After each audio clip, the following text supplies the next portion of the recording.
welcome to Elgin County Living. I'm your host, Catherine Thompson. Today, my co-host, Kate Burns-Gallagher, and I will be exploring Elgin County's heritage attractions and museums. Our first stop will be St. Peter's Anglican Church.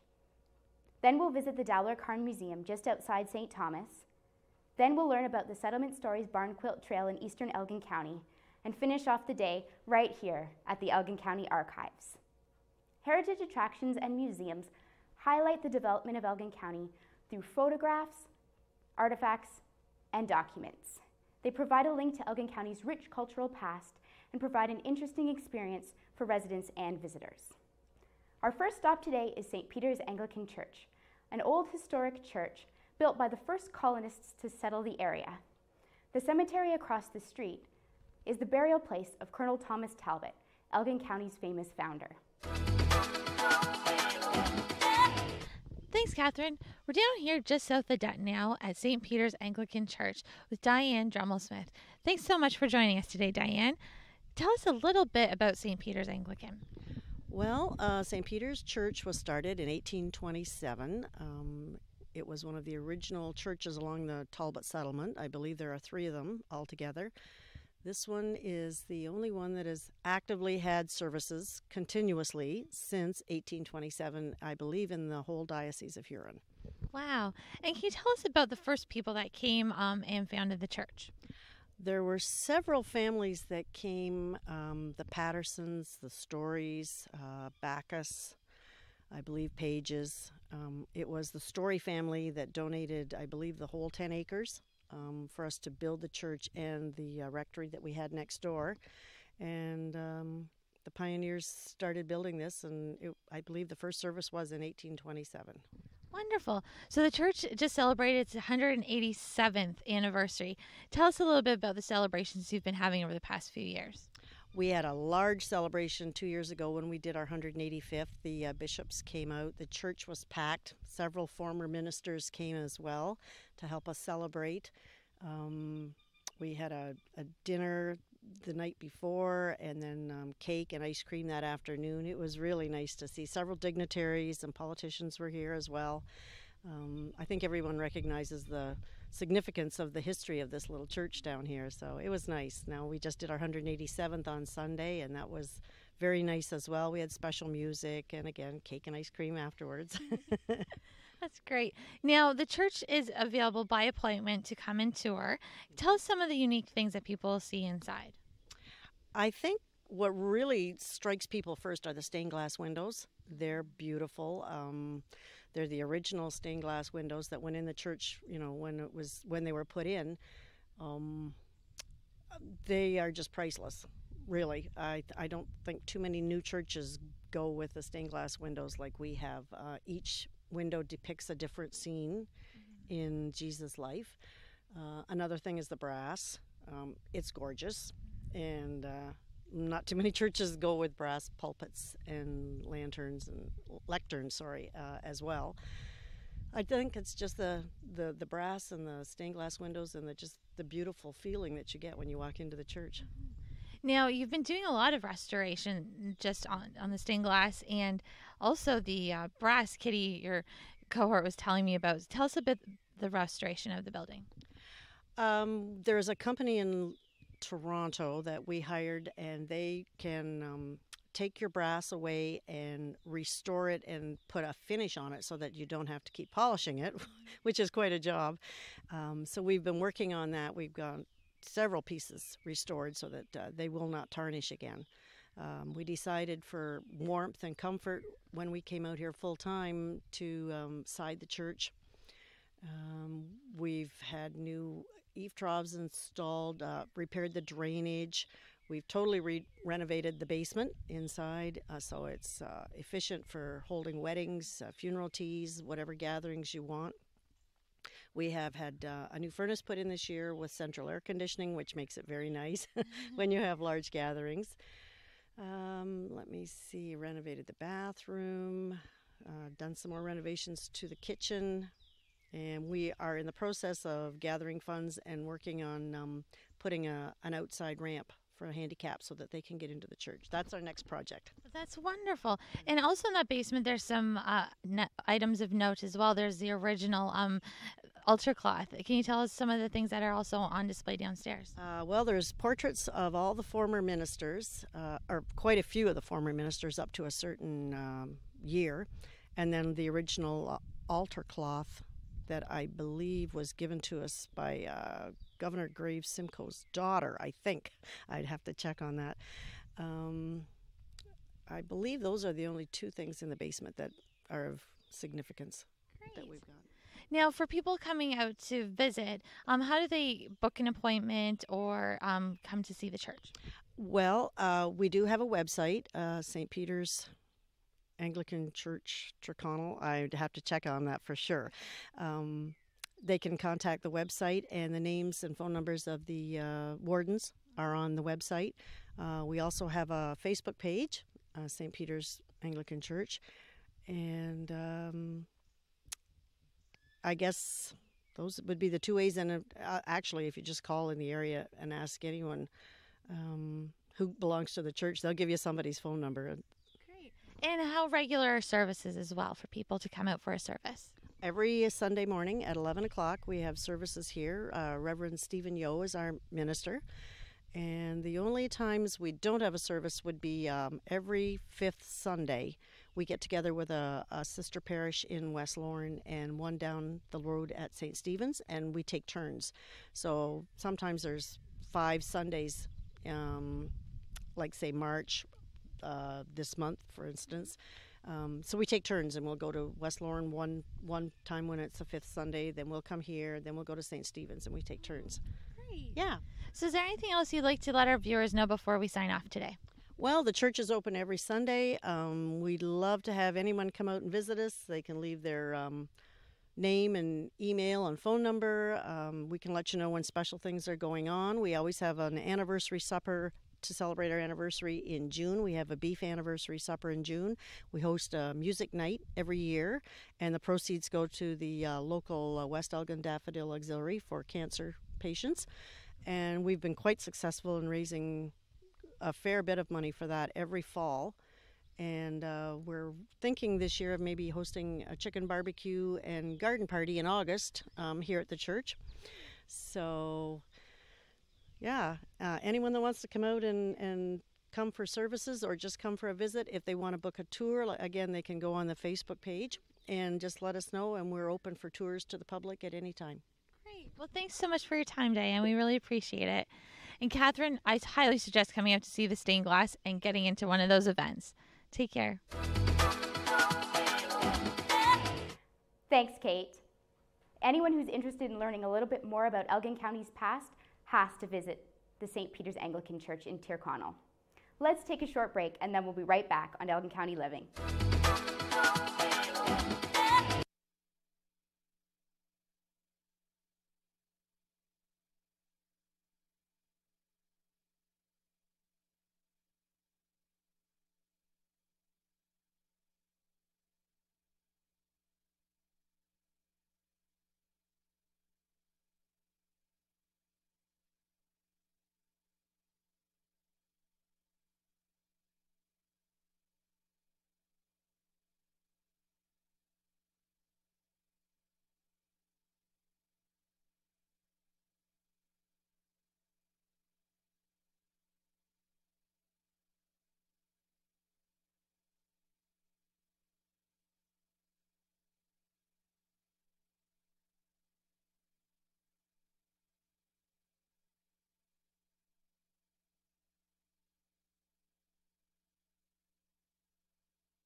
Welcome back. Next, we head to the Dowler Karn Museum, just east of St. Thomas. This collection is home to over 1,000 items of memorabilia collected over 60 years. Thanks, Catherine. We're here now at Highway 3 at the Dowler Karn Museum with Barb and Marlene. We're going to start off with Barb. Tell us a little bit about the building and how this museum came to be. Well, we built the building actually for our shop 10 years ago when my mom and dad were alive. It's their collection, the Jack and Joyce Karn collection. And they've collected for 70 years. They've collected all these artifacts. A lot are local from the area and always just been sitting in boxes. So the dream was to put a collection together and show all this stuff. And that's where we are today. Great. So when we were touring around the museum earlier, you mentioned that the building was built 10 years ago, but the actual museum only got started at around IPM time. Yeah, that's when the IPM was showcased in the backyard here. We decided it would be a perfect opportunity to open up and let the public come in and view all this stuff. And that was good because that gave us a goal and we accomplished it. And we've slowly still been adding to the collection. Wonderful. And Marlene, tell us a little bit about the collection here. 2 of the vehicles have been used in movies. The big Dowler Karn truck was used in the movie Hairspray with John Travolta and Michelle Pfeiffer. And the Model T was used in the movie Amelia with Richard Gere and Hilary Swank. Filmed locally, one in Toronto and one in Hamilton. And they're the only 2 that have movie careers. Wonderful. And what else can people see? That a lot of it has been collected by your parents. Yep. A lot has been by my parents. Some people locally have donated stuff, but yeah, over 70 years. I don't even know where most of it comes from. But there is over 10,000 items in this museum, over 2,000 trucks, little dinky toy trucks to see, lots of cans, lots of signs, lots of interesting things. Great. So tell us where you've collected it from and where the family's collected the items from. Well, all over, let's put it that way, because I know my dad would go around to farms where he dealt with the farmers for fuel, and they'd have older pumps, and he'd take them. We had a huge amount of older pumps that we just stored in the back for years, and unfortunately some went to the junk. But a lot of auction sales, a lot of garage sales, believe it or not, for some stuff, and just local people donating. Great. Now, Marlene, you are the archivist here and also give tours. Tell us what people marvel at when they walk in the door. I guess the thing that amazes me the most is how appreciative people are when they see it. Like one man said, this is like walking down memory lane. And another man said, just recently, best kept secret in Elgin County. Great. Now, what are some things that are of particular interest to people when they come through the door? It depends on the person. It depends because most of them walk through the door and they just are blown away. They just can't believe what's in here. So no one particular thing anybody is really interested in. Some people like the die-cast trucks. Other people just like to see that there's other things besides Imperial Oil. It's Supertest and Fina and Sunoco and all different fuel. Great. And Barb, tell us about the newest addition to the collection, this truck that's behind us here. It's a 1959 white. It will be restored at some point. We've just purchased it recently, and we're showcasing it as it is. And eventually, you'll see when it's restored how nice it looks, and we'll add it to the collection. Great. Now, Marlene, as well, you were mentioning upstairs. There's some unique items upstairs. That filing cabinet. Tell us about the history of some of the items here. The filing cabinet is wooden, and it probably dates around 1915, and it came from Tionaga, which is an Indian reserve down around Belleville, and they were going to scrap it and sent it up here to see if we could use it, so we cleaned it up and have cataloged everything that Joyce had put in boxes for years, and it's a nice old piece. Great. You know. Now, Barb, to our right are I was fascinating on the dress there. Tell us a little bit about the costumes on the mannequins. The costumes on the mannequins are originals. In fact, the dress was my mother's way back when she first started to work for her father in Imperial Oil, and she kept it in a cedar chest in the attic. Told me just a few years ago, yep, I still have that dress. It was in a picture that we found, and I said, what? Sure enough, I had to drag it out of the attic. It was still in a cedar chest, still in immaculate condition, so we had to make sure we got a mannequin and put it on. Wonderful. And give us a little history about Dowler Karn itself and the business. Third generation. It was started by my grandfather. My mom and my dad took over the business, and now me and my brothers John and Dave run the business, and we also have children involved in the business now as well. So it's over 70 years we've been in the business. And what kind of services does Dowler Karn provide? Propane, fuels, and lubricants. That's Propane came along later. When we originally started, it was imperial oil, and it was all fuels and lubricants. Neat. And you also have that cool key lock system as well. Yep, fuel access is growing. We have many locations where you can access fuel on a 24-hour basis. It's more of a convenience so that you can access fuel whenever you need it. It's available. And I know when I typed in Dowler Karn into my Google Maps, you're not the only location here anymore. No, we have 6 locations other than St. Thomas. We are basically based all out of Southern Ontario. Windsor, Chatham, Sarnia, St. Mary's, Tillsonburg, St. Thomas. So you're a great local story. Yeah. Well, I hope so. Yeah. Now, Marlene, back on the museum side, what are the hours? When can people come out and visit and check out Elgin County's best kept secret? We're open Wednesdays from 10 till 4. And if anybody wants to book a tour, then they organize it through the office.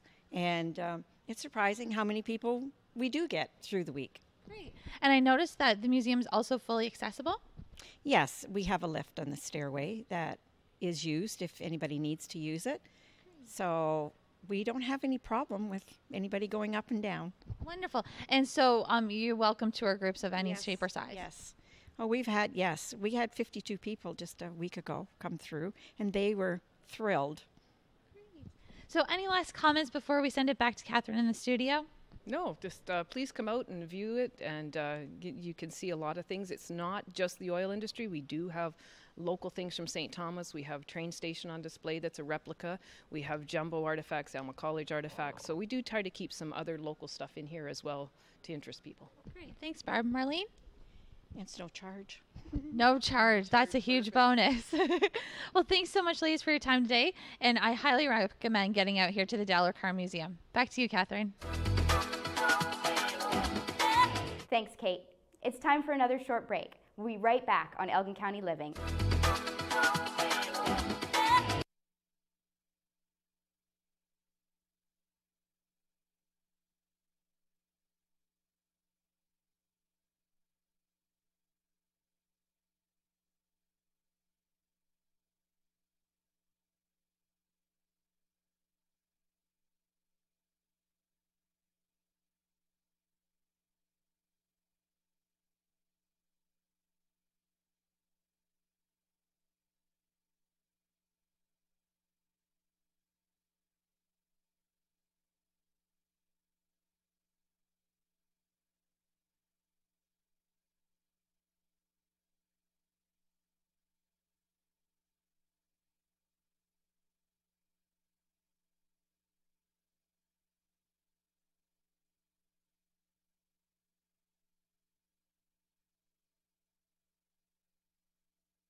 Next, we'll learn about the Settlement Stories Barn Quilt Trail, an exciting cultural adventure in eastern Elgin County.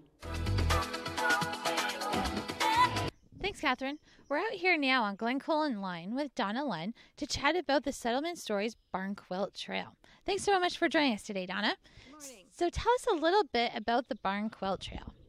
Well, the Barn Quilt Trail is headed by the Mennonite Community Services of Southwestern Ontario.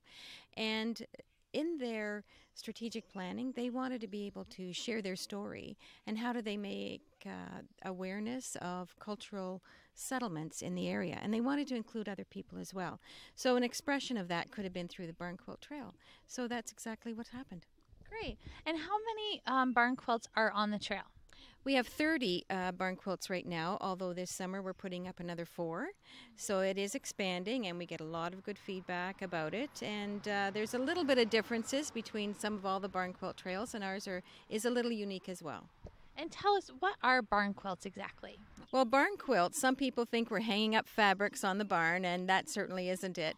But it is an expression of a quilt. So all of our quilt blocks are actual quilt patterns that relate to the host farmer or host business's place. So here we have a trip around the world quilt block that relates to the Ira Stolen family farm business.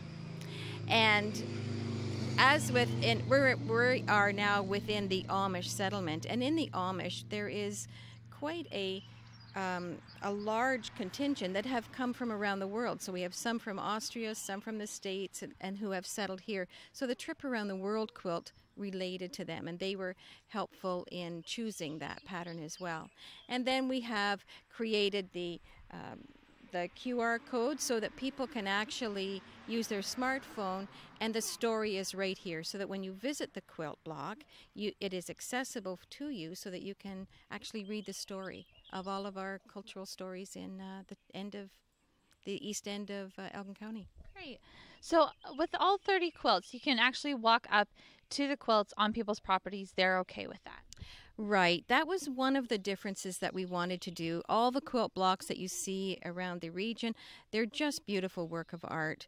But some people wanted to get closer to be able to park off the road. So almost all of our quilts, not quite all, but almost all of them, you're able to pull off the road into a parking space and be able to go right up to them and be able to then learn about that story. And we got a wonderful letter back from a woman who had taken her mother around on the quilt trail because her mother was a quilter, but she has very low vision, and she just wrote the letter back expressing such appreciation that she was able to get out and actually get up close to them and see them. So the accessibility was something we were looking at. Great. Now tell us what sets the Settlement Stories Quilt Trail apart from the other ones in the region. Well, the Settlement Stories is that we have looking at not people just to drive by and appreciate these beautiful works of art, but also we wanted to invite people invite them into our community to participate in our community. So if they're at the businesses, not only are they stopping there to look at the quilt block at Heritage Line Herbs, but they go in and they can take part at the Silver Birch Tea Room or go to the store. The Amish have the wooden furniture that it's at, and it's also right here is the farm food retail, so that you can participate in the businesses. But also there's a story behind every quilt block, and the story is what tells our story of the east end of Elgin County with all the cultures settling here. So the QR code, you're able to access that story right away. So that's a little bit that sets us apart. Great. And so this was a project, the Settlement Stories Barn Quilt Trail was a project of the Mennonite Central Committee. Can you tell us a little bit more about MC? Okay. It's the Mennonite Community Services, and they have now become their own charity. They had started originally as the Mennonite Central Committee and then have grown very large to serve this area.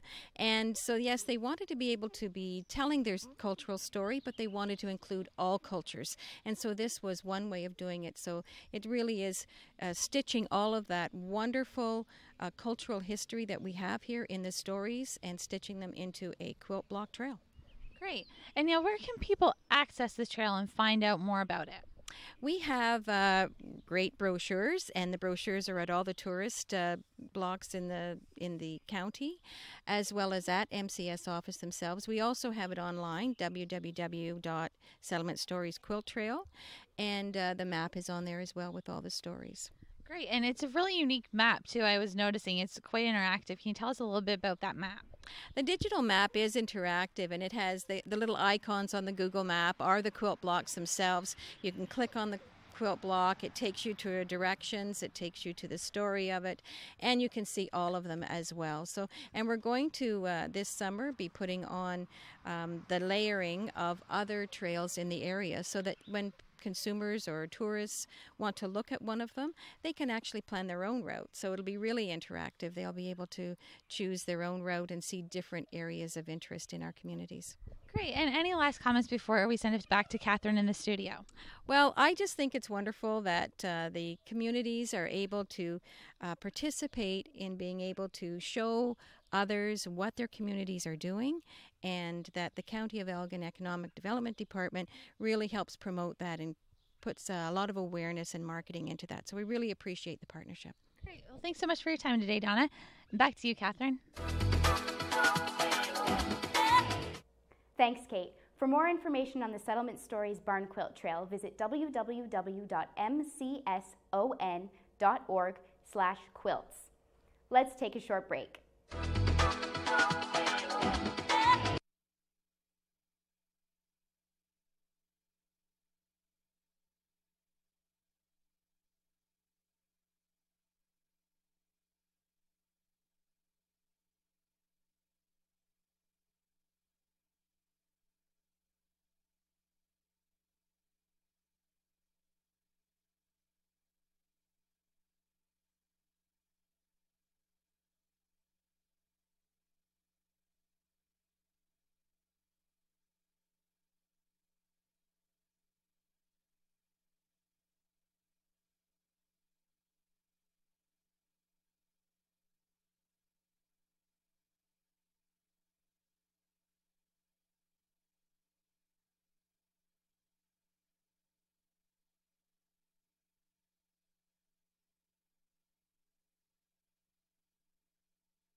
To learn more about Elgin County's rich and exciting history, visit www.elgintourist.com/heritage. Or you can like us on Facebook at facebook.com/Elgin County, follow us on Twitter at Elgin County, follow us on Instagram at Elgin County, or find us on Pinterest at www.pinterest.com/Elgin County. So until next time, get out there and experience life in Elgin County.